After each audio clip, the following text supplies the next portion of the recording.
Welcome ID के coaching campus के YouTube channel में आपका स्वागत है। आपने विधि निर्माण पॉलिटी में पिछली क्लास में विधि निर्माण देखा था। विधि निर्माण में आपने ये देखा था कि हमारे देश में विधि निर्माण के लिए लोकसभा, राज्यसभा और राष्ट्रपति ये तीनों मिलकर के विधि निर्माण करते हैं, जिसे संसद कहा जाता है।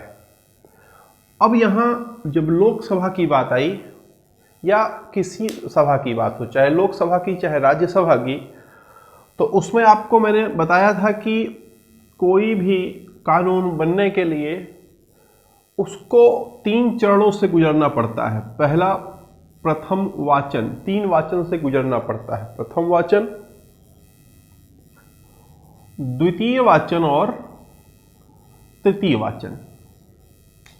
द्वितीय वाचन में जब ऐसा निर्णय ले लिया जाता है कि मामले को समिति को भेजा जाए, तो ये 3 वाचन तो होता ही होता है, 2 स्तर बढ़ जाते हैं। कौन कौन से? समिति स्तर और प्रतिवेदन स्तर। यानी समिति में मामला चला जाता है और फिर समिति बाद में रिपोर्ट सौंपती है, फिर उसके आधार पर आगे कार्यवाही होती है। ठीक है, तो अभी इसको हम तो आगे ले चलने के लिए कि विधि निर्माण आप कैसे होगा, उसके लिए आपको समिति के बारे में जान लेना आवश्यक है, क्योंकि समितियों से आपके इम्तिहान में सवाल पूछता है। ठीक, तो यहाँ पर जो बेसिकली जो सवाल यहाँ पर आपको पूछे जाते हैं उनको डायरेक्टली लेकर के मैं समितियों में आया हूँ, है ना। ध्यान देंगे मेरी बात। यहाँ पर मैं अनुच्छेद वगैरह नहीं बता रहा हूँ। जब क्वेश्चन आंसर क्विज का होगा तो सब कुछ हो जाएगा इसमें। ठीक है, तो आइए समझेंगे बात को, समितियों को। सबसे पहले ये बात समझ लेते हैं कि समिति का गठन क्यों होता है। ठीक, उससे भी पहले हम ये जानेंगे कि बेसिक डिफरेंस क्या है समिति और सभा के बीच। डिफरेंस क्या होता है? समिति को अंग्रेजी में कमेटी कहा जाता है, सभा को असेंबली कह सकते हैं आप। तो ध्यान दीजिए, यहां पर सवाल यही है कि समिति और सभा में डिफरेंस क्या है। पहली चीज, जब ये आप जानेंगे तो फिर चीजें क्लियर होती जाएंगी। देखिए, होने को बहुत सारे डिफरेंसेस हैं, लेकिन यहां के संदर्भ में जो मुख्य डिफरेंस है वो ये कि सभा स्वयं निर्णय ले सकती है। सभा स्वयं निर्णय ले सकती है, जबकि समिति स्वयं निर्णय नहीं ले सकती। समझ में आ रही बात? समिति का उद्देश्य क्या होता है? समिति का मुख्य उद्देश्य जो होता है वह किसी निश्चित मुद्दे पर, किसी विशेष बिंदु पर वह गहन अध्ययन करे, अध्ययन करके उस पर रिपोर्ट सौंपे। गहन अध्ययन करे, उस पर क्या बदलाव होने हैं, क्या चीज़ सही है, क्या गलत है, उसका आकलन करके उसका रिपोर्ट प्रस्तुत करे। ये काम समिति का होता है। अब वो जब रिपोर्ट प्रस्तुत करेगी तो उस रिपोर्ट की जांच पड़ताल पूरा का पूरा करने का काम या उस रिपोर्ट को मानने या ना मानने का अधिकार सभा के पास होता है। समझ पा रहे हैं बात आप? तो अब हमारे देश में समितियां मुख्य रूप से 2 तरह की, संसदीय समितियों की बात हो रही है, पार्लियामेंट्री कमेटी की बात हो रही है। तो जो संसदीय समितियां होती हैं मुख्य रूप से 2 तरह की होती हैं। एक ऐसी समिति होती है जो परमानेंट होती है, ठीक है, और एक ऐसी समिति होती है जो तदर्थ होती है। अंग्रेजी में उसे एडहॉक कहते हैं। एडहॉक यानी तदर्थ की जब बात करेंगे तो इसका मतलब क्या होता है, ध्यान देंगे। परमानेंट वाली एक बार बन गई तो वो तब तक रहेगी जब तक कि उसका कार्यकाल समाप्त नहीं हो जाता है। ठीक, ये परमानेंट कमेटी हो गई। लेकिन जो एडहॉक कमेटी होती है, एडहॉक को हिंदी में तदर्थ कहते हैं। तदर्थ, तत् धन अर्थ, जिस अर्थ विशेष किसी उद्देश्य विशेष के लिए वह समिति बनाई गई, उस उद्देश्य की पूर्ति के बाद वह समिति खत्म हो जाएगी, भंग हो जाएगी, तो उसे कहेंगे तदर्थ समिति, यानी अस्थायी समिति या एडहॉक कमेटी कहेंगे। समझ रहे हैं? अब ध्यान देंगे, जो स्थायी समितियां हैं उसमें प्रमुख रूप से लोक लेखा समिति, प्राक्कलन समिति, सार्वजनिक उपक्रम संबंधी समिति, एससी व एसटी समुदाय कल्याण संबंधी समिति, कार्य मंत्रणा समिति, विशेषाधिकार समिति, ठीक है। और एक और समिति है विभागीय समिति, है ना, डिपार्टमेंटल जो कमेटी होती है। बोलता है कि कुल 31, ध्यान देंगे, सॉरी, कुल 24 विभागीय कमेटियां हैं। 24 में से बोलता है कि 16 लोकसभा के कंट्रोल में है और 8 राज्यसभा के कंट्रोल में समितियां हैं। सारे समितियों के जो सदस्य होंगे, मतलब कि ये जो 24 समितियां होंगी, 24 समितियों के जो सदस्य होंगे उनकी संख्या 31 होगी, और 31 में से 21 लोकसभा से स्पीकर नियुक्त करेगा, और जो 10 होंगे वो राज्यसभा का सभापति नियुक्त करेगा। कहाँ का? विभागीय समिति का, विभागीय समिति का, डिपार्टमेंटल रिलेटेड जो कमेटी होगी। बाकी का ध्यान देंगे, आप खुद से समझेंगे। यहाँ पर लोक लेखा समिति है ना, बेहद इंपॉर्टेंट समिति। लोक लेखा समिति बोलते हैं कि इसका जो अध्यक्ष होता है वह विपक्ष का नेता होता है, उसको कैबिनेट मंत्री का दर्जा प्राप्त होता है, ठीक है। आप यहाँ पर ध्यान देंगे, आपको यहाँ पर कुछ क्वेश्चन जानने हैं कि सबसे बड़ी समिति कौन सी है, सबसे ज़्यादा सदस्य किस समिति में है। अगला ये जानना है कि सभी समितियों का, यहाँ पे ये जो मैंने आपको 6 समिति यहाँ दी हुई है, बस यही 6 पढ़ना, 7वां कुछ नहीं पढ़ना है। तमाम समितियाँ दी हुई हैं, आपको उससे ज़्यादा जानने की जरूरत नहीं है, बस यही 6। इसमें आप ये देख लो कि किसका कार्यकाल कितना साल का है, ठीक है, मतलब कि किसका कार्यकाल कितना है, और हर समिति के सदस्य कितने हैं, और उसमें लोकसभा के कितने हैं और राज्यसभा के कितने हैं। बस इतना आप यहाँ पर इन सारी समितियों का चेक कर लेना, ठीक है। ये आपका काम है। समितियों का जो वर्णन किया गया है वो अनुच्छेद 105 में इन अलग अलग समितियों के बारे में बताया गया है। आइए अब आगे बढ़ते हैं। ये जो समितियां हैं, समितियों का गठन कौन करता है? ध्यान देंगे मेरी बात। समिति के गठन का अधिकार सभा के अध्यक्ष को होता है। कहने का मतलब ये है कि अगर देखिए, समिति के गठन का अधिकार सभा के अध्यक्ष के पास होता है। या तो स्पीकर गठित करेगा या लोकसभा का राज्यसभा का सभापति गठित करेगा।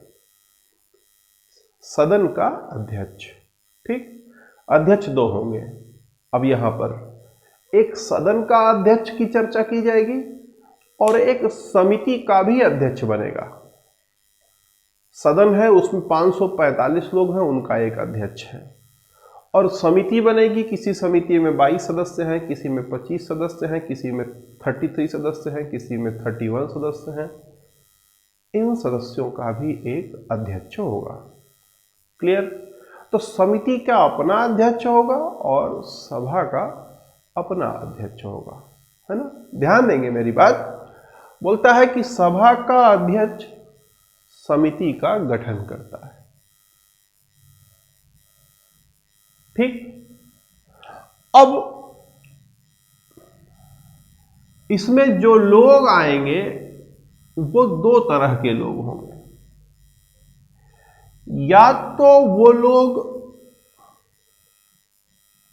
नाम निर्देशित होंगे, एक तरह से समझिए मनोनीत, या वो लोग निर्वाचित होंगे। यानी ये सभा है, इस सभा में ढेर सारे लोग हैं, ये सभा का सभापति है या अध्यक्ष है, तो ये यहाँ से कुछ लोगों को मनोनीत कर सकता है या यहाँ के लोग इलेक्शन कुछ लड़ करके आएंगे। ठीक है, तो अब देखिए ये जो समिति होगी इसमें नाम निर्देशित और निर्वाचित दो तरह के लोग होंगे। और इस समिति का अध्यक्ष कौन होगा? ध्यान देंगे, समिति के अध्यक्ष की नियुक्ति का अधिकार, समिति के अध्यक्ष की नियुक्ति का अधिकार सभा के अध्यक्ष के पास होता है। इन सदस्यों में से, मतलब जो समिति में 10 लोग, 15 लोग, 18 लोग, जो भी समिति बनी हुई है, 15 लोग, 22 लोग, जितने की भी समिति बनी है, उस समिति में उन्हीं सदस्यों में से किसी एक को अध्यक्ष बनाने का अधिकार होता है। किसके पास? सभा के अध्यक्ष के पास। लेकिन एक बात ध्यान रखिएगा कि अगर लोकसभा का उपाध्यक्ष किसी समिति का सदस्य हो, लोकसभा का उपाध्यक्ष किसी समिति का सदस्य हो, तो वह उस समिति का पदेन अध्यक्ष हो जाता है। उपाध्यक्ष कहाँ का? लोकसभा का अगर है तो वह, ध्यान देंगे, उस समिति का ऑटोमेटिक यानी पदेन अध्यक्ष बन जाएगा। कहने का मतलब है कि ये समिति बनी, इस समिति में मान लो कि 22 लोग हैं और इन 22 लोगों में लोकसभा का उपाध्यक्ष भी है, तो वही लोकसभा का उपाध्यक्ष ही इस समिति का अध्यक्ष बन जाएगा। क्लियर है? बात समझ में आ रहा है कि नहीं समझ में आ रहा है? ठीक। आगे बोलता है कि अगर जो समिति का अध्यक्ष है, ध्यान समझिएगा बात, समिति का अध्यक्ष अगर किसी कारणवश उसका पद उस दिन खाली, देखिए पद दो तरह से रिक्त रहता है, या तो परमानेंट रिक्त होता है या तो टेम्पोररी रिक्त होता है। किसी कारणवश आप उपस्थित नहीं हो पाए हैं तो टेम्पोररी है, लेकिन परमानेंट आप नहीं है, वहां पर परमानेंट नहीं काम कर पाएंगे तो वो परमानेंट मतलब रिक्त माना जाएगा। तो बोलता है किसी कारणवश अगर जो समिति का अध्यक्ष है वह उपस्थित नहीं है या वह नहीं उस समय है, तो समिति के सदस्यों में से ही सदस्य खुद निर्णय ले लेंगे कि कोई एक अध्यक्ष बनेगा।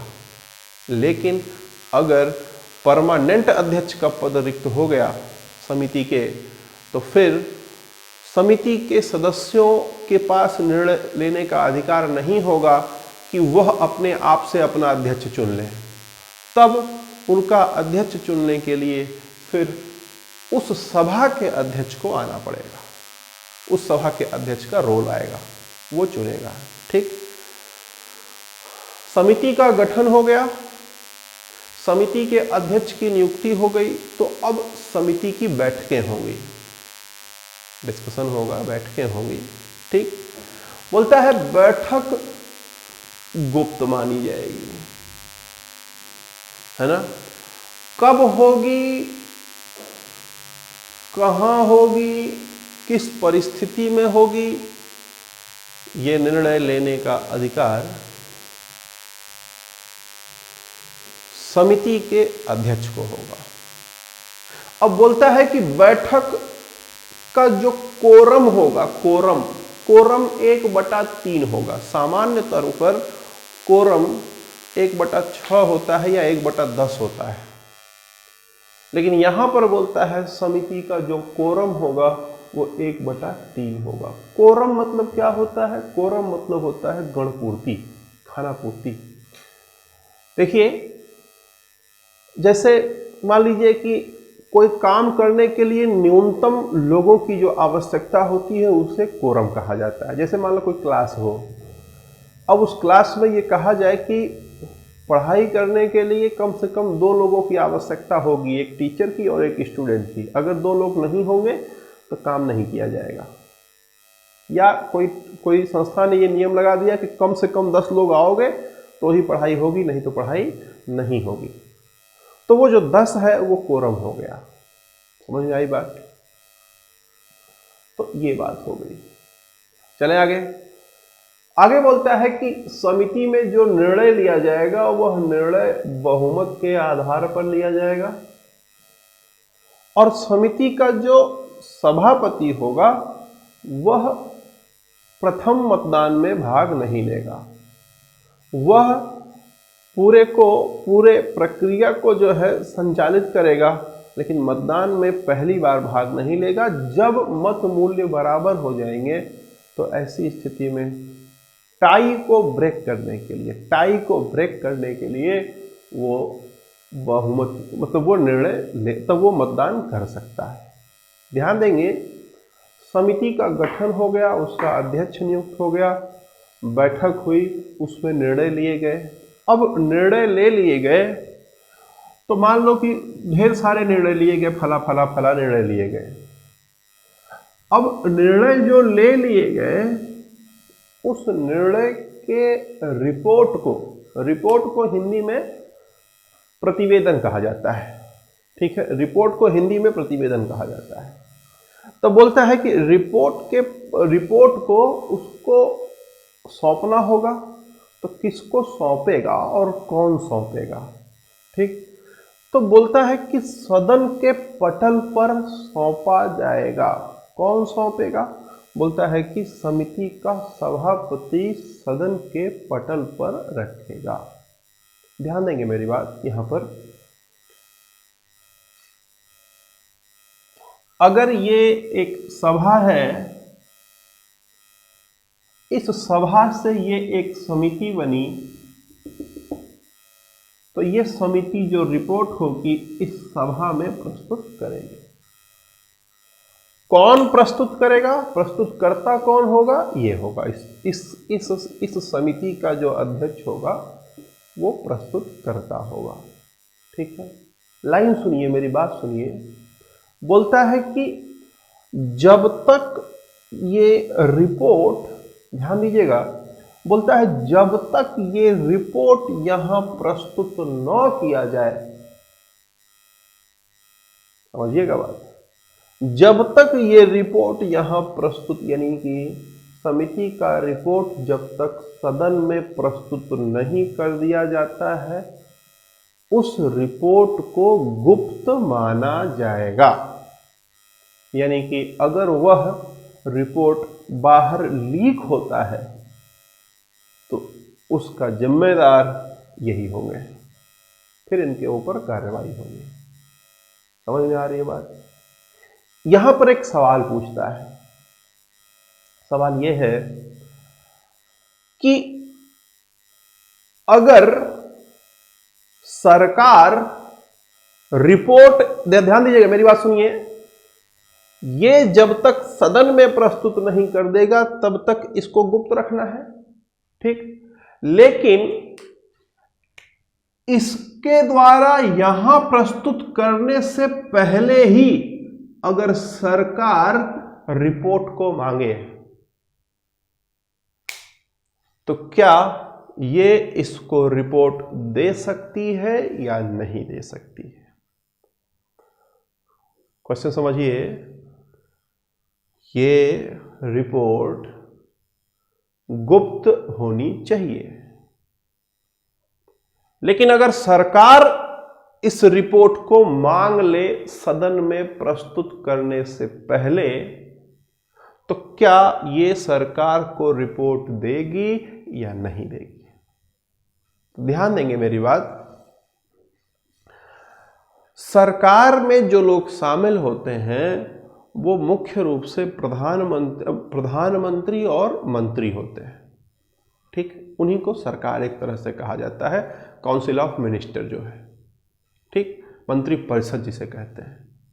ध्यान देंगे, जो सरकार के अंग के रूप में कार्य कर रहे हैं प्रधानमंत्री और सारे मंत्री, अगर आपने देखा हो तो जब उनका शपथ ग्रहण होता है, ओथ सेरेमनी होती है, तो वो अपने नाम का शपथ 2 बार लेते हैं, अपने नाम से 2 बार शपथ लेते हैं। मैं फला फला फला एक बार शपथ लेंगे, फिर उसके बाद एक दूसरा पैराग्राफ शुरू होगा, मैं फला फला, फिर जो है 2 बार मैं करते हैं। आपने देखा हो, अगर ध्यान दिया हो तो, है ना। ये जो पहली बार मैं कहते हैं वो पद की शपथ लेते हैं, ठीक है। और दूसरी बार जो मैं कहा जाता है, उस मैं में गोपनीयता की शपथ लेते हैं। कौन? सरकार के, मतलब जितने लोग वहां शामिल होते हैं सरकार में, वो सारे के सारे लोग पद का शपथ लेते हैं और साथ में गोपनीयता की शपथ लेते हैं। यानी वो सारे मुद्दे जो गोपनीय बनाए रखने योग्य हैं, उनको वो गोपनीय बनाए रखेंगे। समझ पा रहे हैं बात? तो देखिए, अगर यह गोपनीय चीज है, अगर इसे गुप्त रखे जाने का प्रावधान है और अगर इसको सरकार को सौंपा जाएगा, तो ध्यान देंगे, चूंकि सरकार के जो मेंबरान हैं, जो सदस्य हैं, वो सारे के सारे लोग शपथ लिए रहते हैं गुप्त का, मतलब कि सूचनाओं को गुप्त रखने का। समझ पा रहे हैं बात हमारी? तो इसलिए ये रिपोर्ट सदन में प्रस्तुत करने से पहले सरकार को सौंपी जा सकती है। समझ पाए बात आप? चलते हैं आगे। आगे ध्यान दीजिए मेरी बात। बोलता है इस समिति, ये जो समिति है, समिति जांच करने के लिए, पड़ताल करने के लिए या अपना डेटा इकट्ठा करने के लिए वह किसी को भी अपने समक्ष प्रस्तुत होने का आदेश दे सकती है। अब आप सोचिए, बहुत बड़ा अधिकार होता है ये। प्रधानमंत्री को भी अपने समक्ष ये समिति प्रस्तुत करने का आदेश दे सकती है, और अगर समिति ने आदेश दे दिया तो प्रधानमंत्री को भी उसके समक्ष प्रस्तुत होकर के उसके सवालों का जवाब देना पड़ेगा। ये बहुत बड़ा अधिकार है। समझ रहे हैं बात आप? चलें आगे। आगे बोलता है कि रिपोर्ट, मतलब कि ये सारी प्रक्रिया में एक चीज जो है वो ये कि अगर किसी सदस्य को हटाना हो उसके पद से,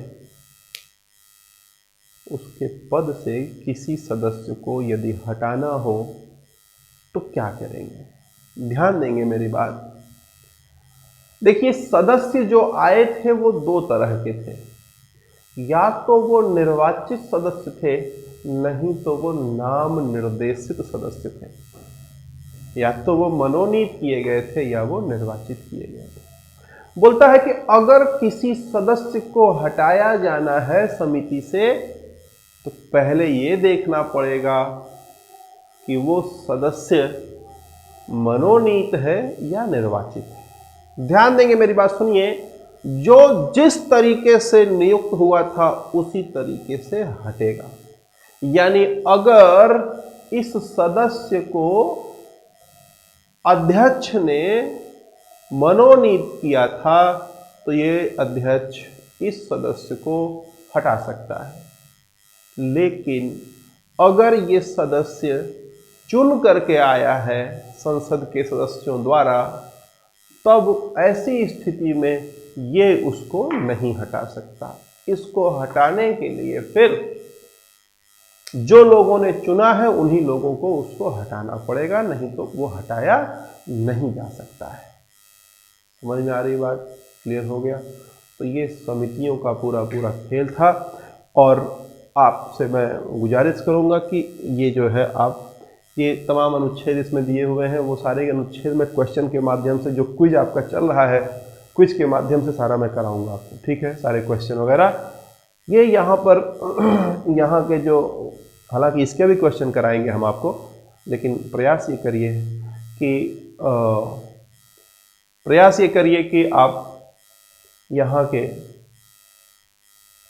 जो मेंबर्स हैं वो कितने मेंबर्स होंगे, इनका कार्यकाल कितने समय तक का होता है, उसको आप जो है लिख करके याद कर डालिए। ठीक है, उम्मीद कर रहे हैं कि आपको चीज़ें बेहतर समझ में आ रही होंगी। अब देखिए अगली जो क्लास होगी उसमें हम लोग विधि निर्माण की प्रक्रिया प्रयास करेंगे कि अगले क्लास में ख़त्म हो। ठीक है, विधि निर्माण की प्रक्रिया पूरी ख़त्म करेंगे, उसके बाद हम लोग अगले चैप्टर पर आएंगे और वो आपका शुरू होगा कार्यपालिका।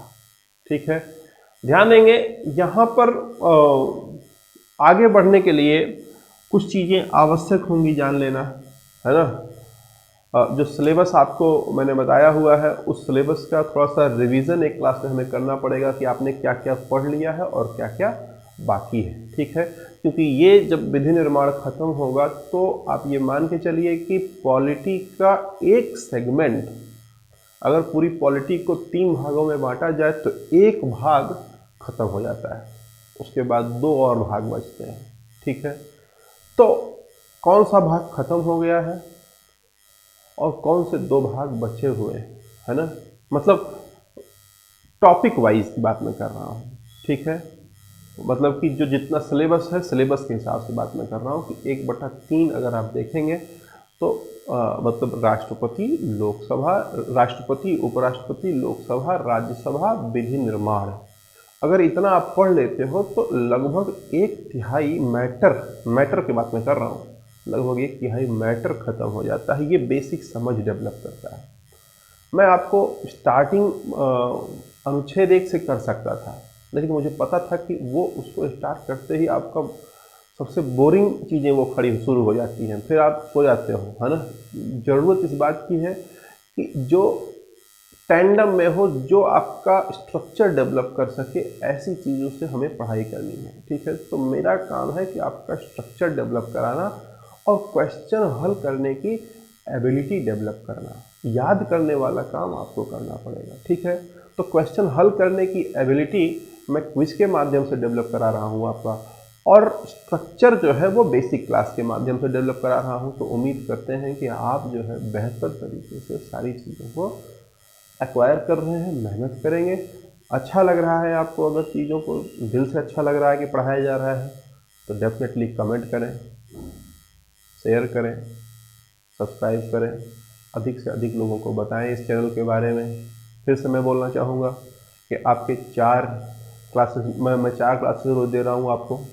मॉर्निंग में 7 बजे से 7:45 तक क्विज़ का डिस्कशन, 7:45 से 8:30 बजे तक हैशटैग, याद करिए आप, हैशटैग टाइमलाइन करंट अफेयर्स से जो है आपका जो हैशटैग टाइमलाइन नौकरी करंट अफेयर्स का आ रहा है। फिर उसके बाद ये शाम को 5 बजे एक मैंने आपको बताया कि एक मैथ का जो है जिसमें thought process, hashtag thought process के नाम से एक सीरीज चल रही है, और एक शाम को 7 बजे जो अभी आप क्लास कर रहे हैं। ठीक, ये 4 क्लासेस चल रही हैं। इसके अलावा बाकी जो क्लासेस हैं वो रेगुलर, उनका टाइम फिक्स है, वो भी जो है क्लासेस चलती रहेंगी। Thank you.